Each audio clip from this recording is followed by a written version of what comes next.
बोले महाराज ये सब तो ठीक है, लेकिन फिर भी कैसे ध्यान लगाएं प्रभु में।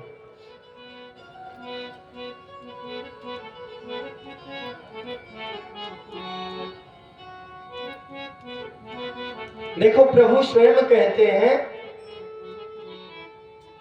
मत भयाद वात तोयम, ये जो सृष्टि है मेरे भय से ही चलायमान है, मैं ही सर्वस्व हूं, मैं ही राजा हूं। सूर्य तपत मत भयाद, सूर्य जो है मेरी ही इच्छा से तपता है। अगर मैं ना चाहूं तो सूर्य की इतनी मजाल नहीं कि वो तप सके। मेरी ही सत्ता के सब मंत्री हैं। जब तक प्रधानमंत्री का सिग्नेचर नहीं होगा, किसी मंत्री की मजाल नहीं कि ये आगे कोई कदम बढ़ा सके। अगर नारायण की मर्जी नहीं तो सूर्य तपना छोड़ देगा, चंद्रमा शीतलता देना छोड़ देगा, इंद्र बारिश करना छोड़ देंगे। सूर्य तपत मत भयाद, सूर्य मेरे ही भय से तपता है। और वर्षत इंद्रो दहत्याग्नि, इंद्र जो है वो मेरी इच्छा से बारिश करता है, और अग्नि जो है वो मेरी ही इच्छा से जलाती है। अगर मैं ना चाहूं तो किसी में इतना सामर्थ्य नहीं कि वो अपना कार्य कर सके। और मृत्यु से रत मद भयाद, मृत्यु जो है मेरे ही भय से चरती है। चरती अर्थात देखिए, चर भक्षणे धातु में भी है और चर गमन में भी। कहते नहीं महाराज, चरा बेती चलते रहो चलते रहो। और जब देखा चढ़ते रहा थे, हमेशा कुछ ना कुछ खात रहा। तो मृत्यु से रत मत भयाद, मृत्यु जो है मेरे भय से ही चलायमान है। जब तक मैं ना चाहूं मृत्यु अपना कार्य नहीं करेगी। और किसी को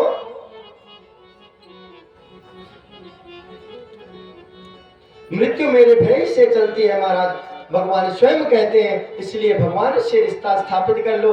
वो रिश्ता स्थापित कैसे होगा महाराज?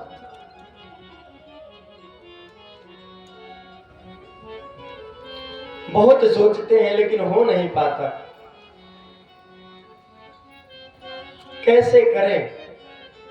तो उसके लिए भी उपाय बताया।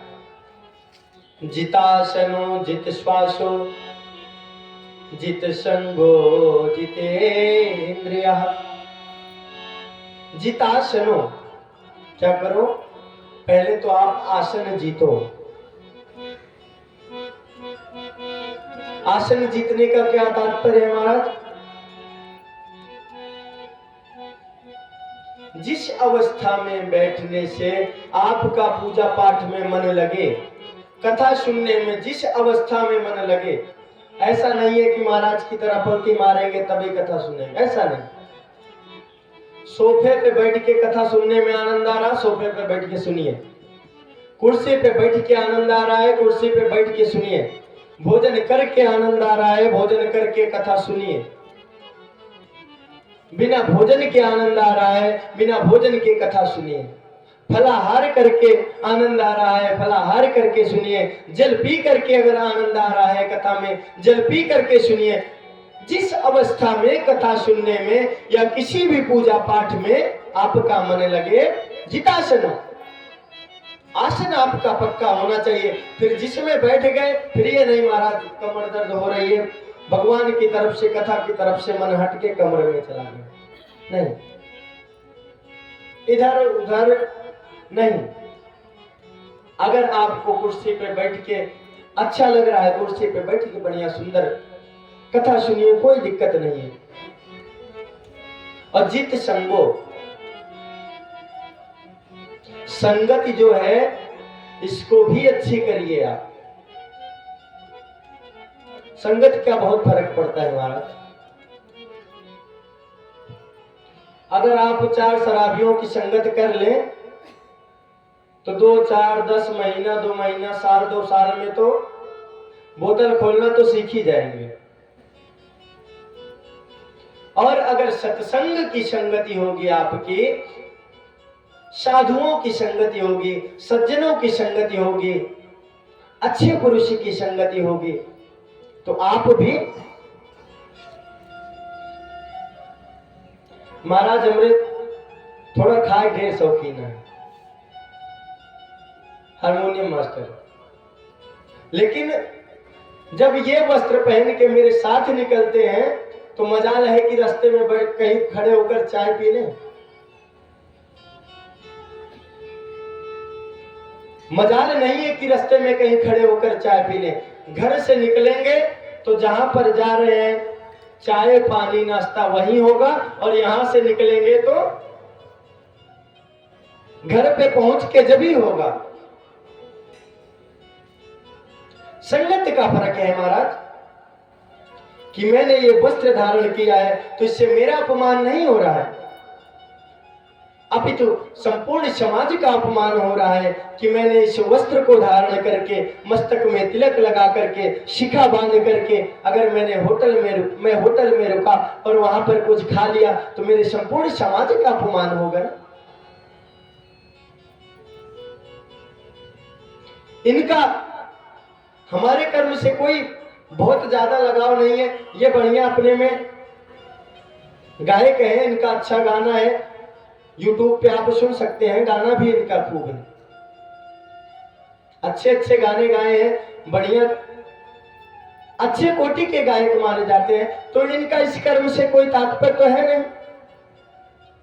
महाराज के पास तो मान लो मजबूरी है भैया कि करना पड़ेगा, लेकिन इनका कोई तात्पर्य नहीं है इस चीज। ये अपने आप में स्वतंत्र हैं, लेकिन बस संगत का फर्क है कि जब इस वस्त्र में आएंगे, इस भेष में आएंगे, इस संगत में आएंगे तो ये भी इसी संगत में रंग जाएंगे। जित संगो, अपनी संगति जो है उसे सुधारिए महाराज।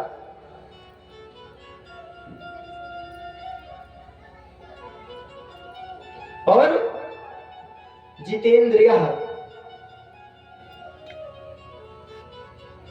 एक चीज बीच में भूल गया, जित श्वासो, श्वास भी जो है ये भी जीतनी पड़ेगी महाराज।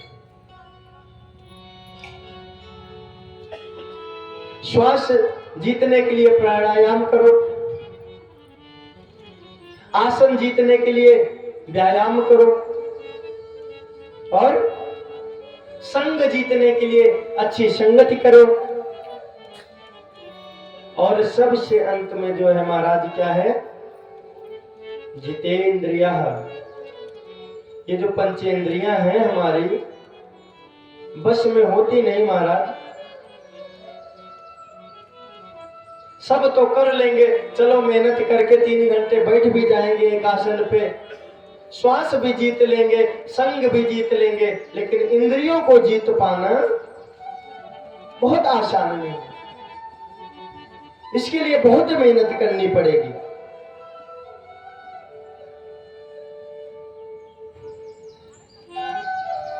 लेकिन अगर आपने अपने इंद्रियों को वश में कर लिया, आप इंद्रियों के चलाने से नहीं, इंद्रियां आपके चलाने से अगर चलने लग गई, आपका जीवन सच मानिए इतना खुशहाल हो जाएगा,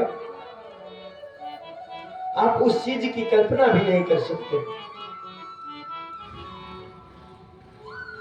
हाँ, लोग कहते हैं कि जैसे एक छोटा उदाहरण ले लीजिए, आपको शुगर है, चाय पीने के लिए मना किया है, तो चाय आपको पीनी नहीं है, लेकिन आपका इंद्रियों पे बस है तो एक आध दिन पी लिया, चलो कोई बात नहीं, बहुत इच्छा हो रही है आपका, एक आध दिन पी लिया, लेकिन आगे से इंद्रियों पे बस है नहीं, आज पी लिया बस कल से खत्म, नहीं पीना तो नहीं पीना। लेकिन अगर इंद्रियों पे बस नहीं है तो निरंतर जब आप सेवन करने लग जाएंगे तब क्या होगा, वो आपका शुगर बढ़ के आपके जीवन के लिए खतरा करने लग जाएगा। तो इंद्रियों को जीतना महाराज आसान नहीं है।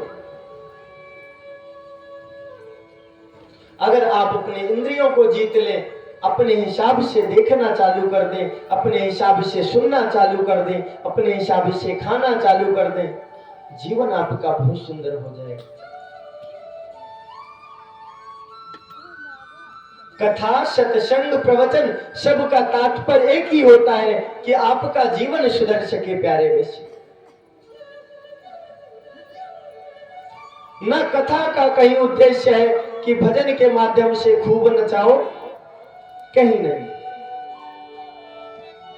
बस अगर कथा का एकमात्र उद्देश्य है तो आपका जीवन किस प्रकार सरल हो सके, उत्तम हो सके, सुगम हो सके, ऐसा जीवन।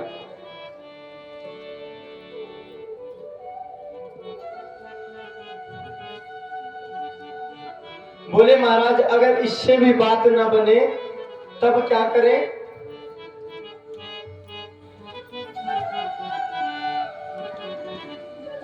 तो बोले आपको एक और सरल उपाय बताता हूं, वो कर लो। संपूर्ण जगत में ही जगन नारायण का दर्शन करना शुरू कर दो। हर चीज में नारायण की अनुभूति करना चालू कर दो। ये जो बड़े बड़े पहाड़ दिख रहे हैं ये नारायण की मेढ़ रुज है। ये जो लताएं दिख रही हैं भगवान की केश है, अलकावली। और जो हरियाली दिख रही है भगवान के रोमावली है। जगत में जगन नारायण का दर्शन करना शुरू कर दो।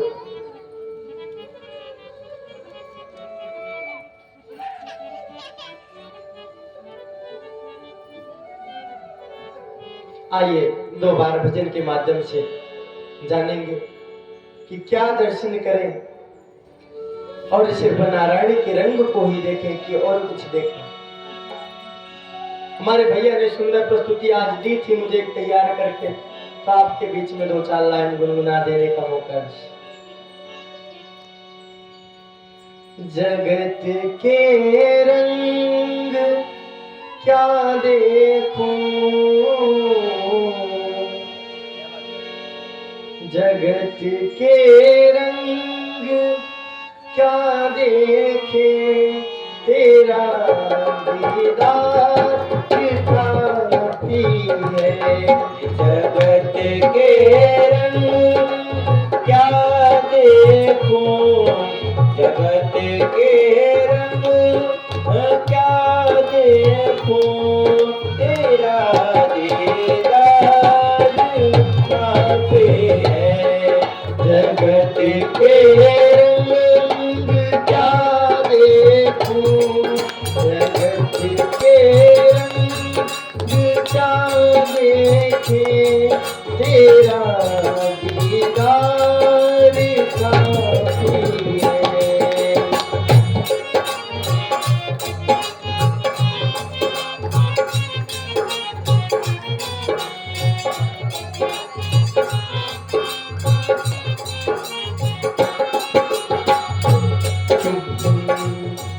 क्यों भटके सुंदर देख सबके, क्यों भटके सुंदर देख सबके, तेरा दरबार काफी है।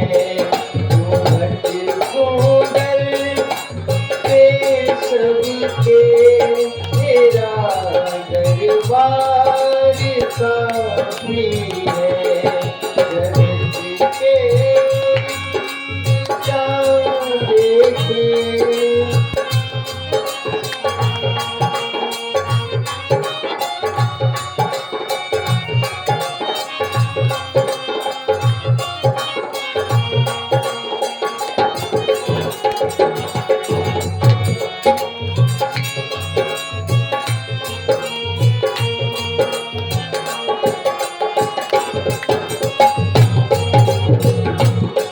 नहीं चाहिए निराले धन जगत के नहीं चाहिए, जगत के ये निराले ढंग ये मुझको।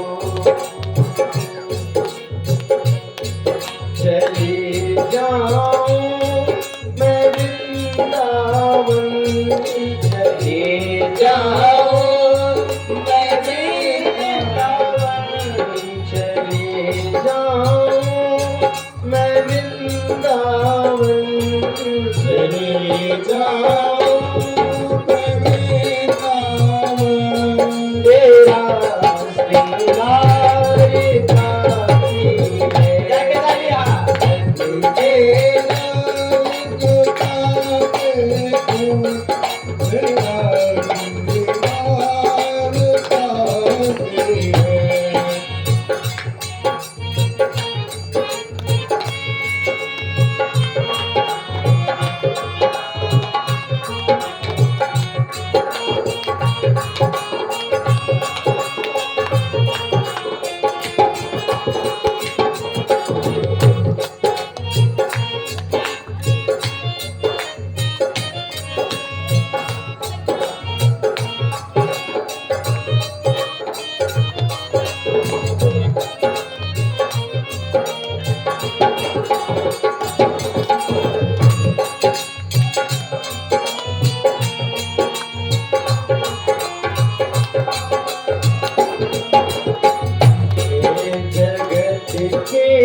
जगत के साज बाजों से हुए हैं कान अब मेरे। जगत के साज बाजों से हुए हैं नाज कहाँ जाके सुनूं बंसी,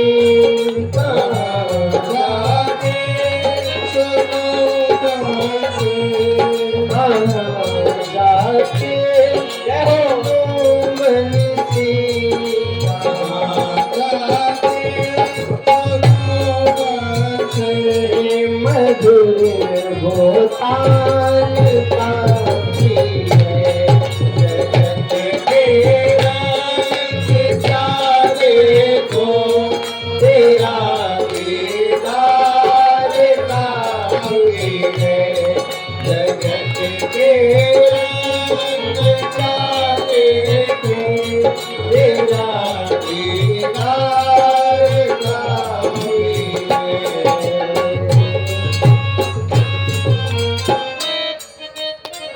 बोले वृंदावन बिहारी लाल की जय हो। तो महाराज आपको कोई और रंग देखने की आवश्यकता नहीं है। अगर आपको नारायण के चरणों में प्रीति लगानी है तो जगत नारायण को संपूर्ण जगत में देखो। अगर पत्ता हिल रहा है तो पत्ते में भी नारायण की अनुभूति करके उसको प्रणाम करो। बस यही धारणा है हमारे पूर्वजों ने स्थापित की है, जिससे हमारा जीवन इतना सुंदर तरीके से चल रहा है। आज के लोग तो महाराज दो चार शब्द थोड़ा ज्यादा पढ़ लिए, तुरंत सवाल उठाना चालू कर देंगे कि नीम के पेड़ में जल डालने से क्या होगा, पीपल पे जल चढ़ाने से क्या होगा। लोग तो इसे भगवान मान लिए। संपूर्ण जगत में जगत नारायण का दर्शन करना महाराज, हर एक वृक्ष में, हर लता में, हर इंसान में, हर माताएं में, हर बहनों में, सब में नारायण का दर्शन करो। जो भी हो रहा है नारायण की कृपा से हो रहा है, जो होगा नारायण की कृपा से होगा, और जो हो गया वो भी उनकी कृपा से हुआ है। अन्यथा किसी में इतना सामर्थ्य नहीं कि सृष्टि का एक क्रम भी चला कर दिखा सके। तो अगर जगत नारायण से संबंध स्थापित करने हैं तो जगत में ही जगन नारायण का दर्शन करना शुरू कर दो, संबंध अपने आप स्थापित हो जाएगा। धीरे धीरे करना पड़ेगा महाराज, इकट्ठे नहीं आप जाके उनसे संबंध स्थापित कर लोगे। हाँ, भक्ति वो साधन है जिससे आप उनसे संबंध स्थापित तो कर सकते हो, लेकिन एक एक ऐसे नहीं होगा, समय देना पड़ेगा आपको। हाँ, लेकिन जब समय दोगे नारायण को, और मेरे नारायण ने जब आपको समय देना शुरू कर दिया ना, तो आपका ये जग प्रपंच जो है ना सब छूट जाएगा महाराज। सुदामा ने मेरे नारायण को कितना समय दिया, और जब मेरे नारायण ने सुदामा को इतना सा समय दिया तो जीवन कहां से कहां चला गया। ना वो किसी गरीब को देखते, ना किसी अमीर को देखते, ना काले गोरे का भेद भगवान में। उनके लिए सब एक बराबर है। आप जैसे प्रीति लगा रहे हो अहित की प्रीति लगा लो बस नारायण की, जीवन आपका बहुत सुंदर हो जाएगा। बहुत सी धारणाएं आती है महाराज, ये छोटा है ये बड़ा है, ब्राह्मण हुआ तो सर्वश्रेष्ठ है, क्षत्रिय हुआ तो वैश्य हुआ तो ठीक, और शूद्र हुआ तो छोटा है। कैसे महाराज? चारों तो भगवान के ही अंग हैं। ब्राह्मणों से मुखमासीद बाहु राजन्यता उरु तदस्य दवश्य ब्राह्मण शूद्र हो जाए। बस अंतर ये है कि सब भगवान के अलग अलग खंड हैं और सबका काम अलग अलग निर्धारित है। तो इसमें छोटे बड़े का क्या भेद रहा? ना कोई छोटा ना कोई बड़ा, सब एक समान। हाँ, बस ये है काम जिसका जो है वो करे। और अगर अपने काम से विपरीत हुआ तो फिर उसको उस पद पर रहने का अधिकार भी नहीं। अगर ब्राह्मण क्षत्रियों वाले कर्म करने लग जाए तब वो ब्राह्मण बेशक नाम से पानी सुकुल तिवारी हो सकते हैं, लेकिन ब्राह्मण में गिनती नहीं होगी उनका। रावण का वध क्यों न्याय संगत माना गया? क्षत्रिय के लिए ब्राह्मण का वध तो ब्रह्म हत्या के समान था, न्याय संगत क्यों माना गया महाराज? तो बस एक ही कारण था कि रावण ने अपना पांडित्य छोड़कर शस्त्र उठा लिया जब मैदान में। तो शस्त्र उठाना किसका काम है? लड़ाई लड़ना तो राजपूतों का काम है, हमारा काम तो है नहीं। ब्राह्मणों के 6 कर्म, विद्या पढ़ना, विद्या पढ़ाना, दान लेना, दान देना, यज्ञ करना, यज्ञ करवाना। ब्राह्मणों के 6 कर्म यही है। अगर 7वां कर रहा है वो, तो ब्राह्मण का कर्म तो कर नहीं रहा है, तब कैसे ब्राह्मण है? तो ये जो चारों वर्ण हैं ये भगवान के ही अंग हैं। भगवान के नीचे के भाग 7 लोग और भगवान की कमर के ऊपर के 7 भाग 7 लोग, ये कुल मिला के 14 भुवन।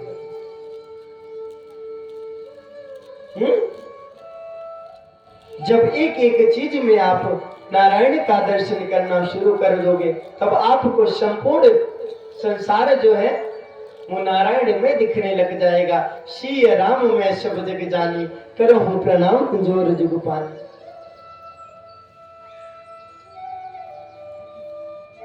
आप श्री राम का दर्शन संपूर्ण संसार में करो, जो भी दिख रहा है श्री राम में सब जुग जानी। सब जग को मैं सीताराम के ही रूप में देख रही हूं, और मेरे पास तो कुछ है ही नहीं महाराज। हमारा अच्छा हुआ तब भी उनकी कृपा है।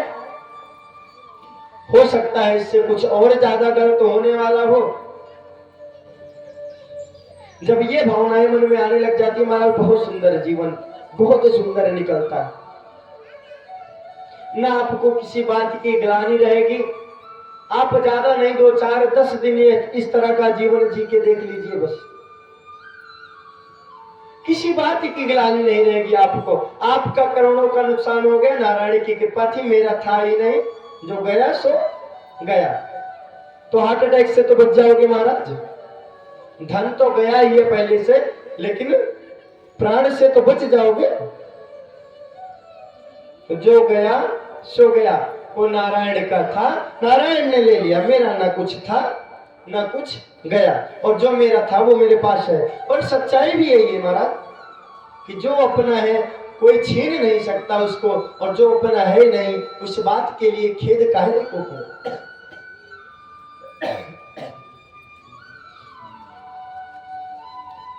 जो अपना है ही नहीं उस बात के लिए काहे को खेद करे महाराज। तो बस उनसे संबंध करने का यही तरीका है कि मेरे नारायण को संपूर्ण संसार में देखो, संबंध उनसे स्थापित भी होगा, आपका जीवन सुंदर भी होगा।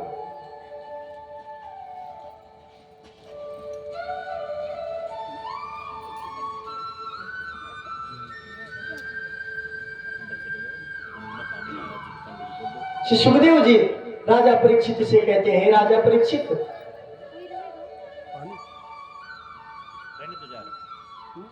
बोलिए भागवत भगवान की जय हो।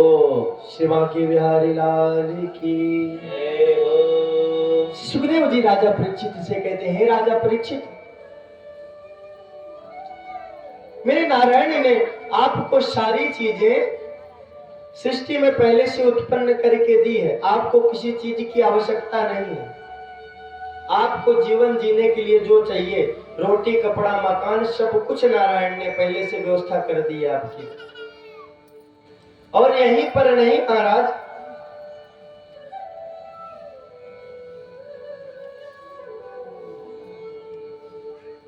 जब बच्चा गर्भ के अंदर होता है तो वहां भी नारायण ने पूरी व्यवस्था कर दी होती है।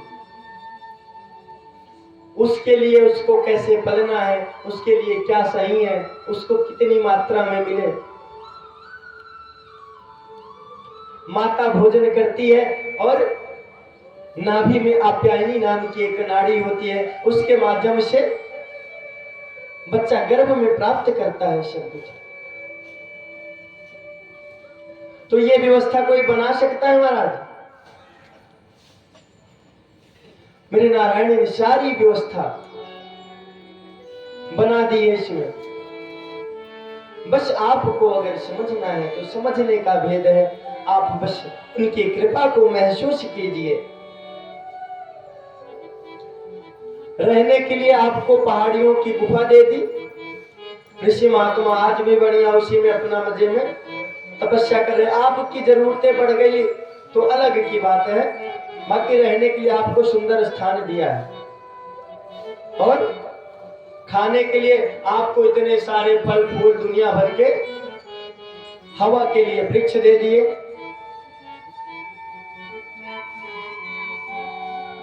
और एक बात, पहाड़ों पर चले जाइए आप, किसी भी वृक्ष में आपको मुरझाहट नहीं दिखेगी। वहां कोई सींचने जाता है क्या?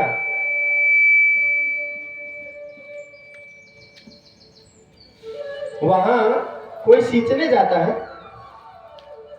सिर्फ मेरे नारायण की कृपा से ही सब वृक्ष अपने आप फल फूल रहे। तुलसी बिरवा बाग के सींचे ते मुरझाए, और राम भरोसे जे रहा पर्वत पे हरिया। आपके यहाँ का बगीचा सींचने से भी मुरझा जाता है, सूख जाता है, लेकिन जो राम भरोसे है वो राम भरोसे बढ़िया हरियाली में सुंदर मगन मस्ती में झूम रहा है।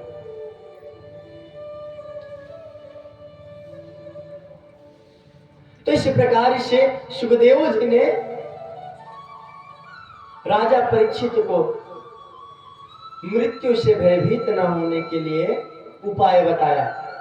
क्या उपाय बताया महाराज? कि मृत्यु के देवता से, वहां के अधिकारी से संबंध स्थापित कर लो, अपना बढ़िया सुंदर ठिकाना उनके यहाँ बनवा लो, आपको आवश्यकता ही नहीं पड़ेगी संसार में भटकने की, ना किसी से डरने की। मृत्यु आए तो आए, मेरा क्या बिगाड़ लेगी।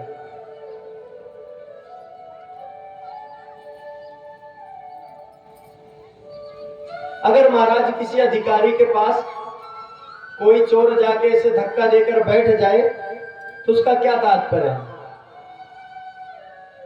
या तो वो चोर जो है उसके ऊपर किसी नेता का बहुत बड़ा हाथ है कि उसे अधिकारी का बिल्कुल भय ही नहीं है, या फिर उसे अधिकारी का ज्ञान ही नहीं है कि ये फला अधिकारी है, ये इतना खतरनाक। तो महाराज बस वही नेता वाला वरद हस्त हमें अपने सर पर चाहिए कि मृत्यु बैठी है तो बैठी, ऐसे धक्का मारकर उसके पास बैठ जाए और हमें किसी प्रकार का भय ना हो। बस वही वरद हस्त मेरे नारायण का सर पे चाहिए, जिसे हमारे जीवन का पूर्ण रूप से कल्याण हो सके। तो इस प्रकार से सुखदेव जी ने राजा परीक्षित को मृत्यु से भयभीत न होने के लिए रास्ता बताया। अब राजा परीक्षित जी ने आगे प्रश्न किया,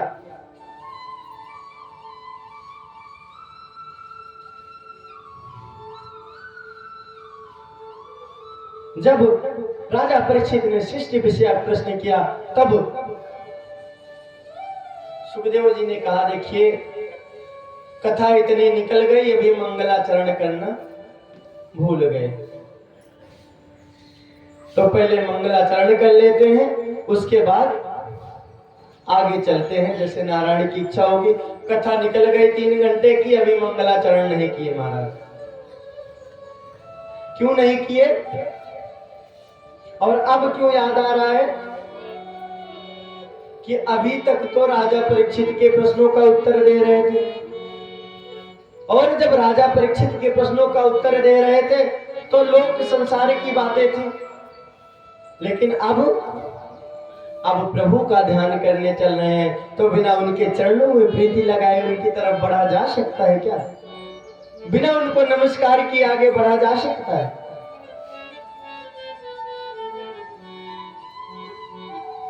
तो नमस्कार उनको करके तब आगे बढ़ना है। श्री सुखदेव जी मंगलाचरण करते हैं, यत् कीर्तनम यत् स्मरणम यदेक्षणम यद वंदनम यश्रवणम यदर्हणम लोकस्य सत्यो विदनोति कल्मषम् तस्मै सुभद्रा सबसे नमो नमः। तपस्विनो दानपरा यशस्विनो मनस्विनो मंत्रविदस्वमंगला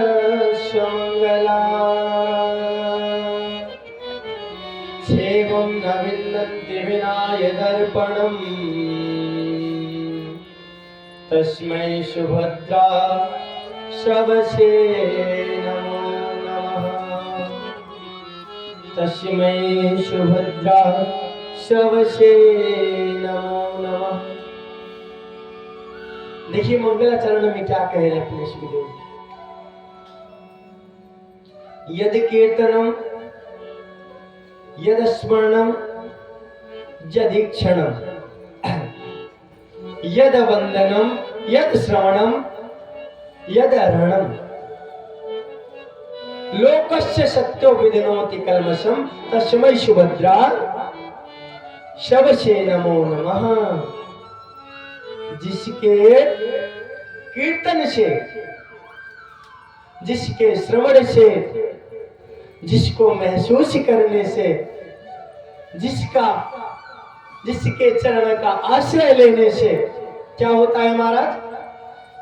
लोकस्य सत्यो विदनोति कल्मषम। ये जो कल्मश है, लोकस्य सत्यो विदनोति कल्मषम तस्मै सुभद्रास्य वशे नमो नमः। सबका अंत हो जाता है। ये जो संसारिक प्रपंच है आपका, सबसे मुक्ति मिल जाती है महाराज। और क्या, जो उनके चरणों का आश्रय नहीं लेगा,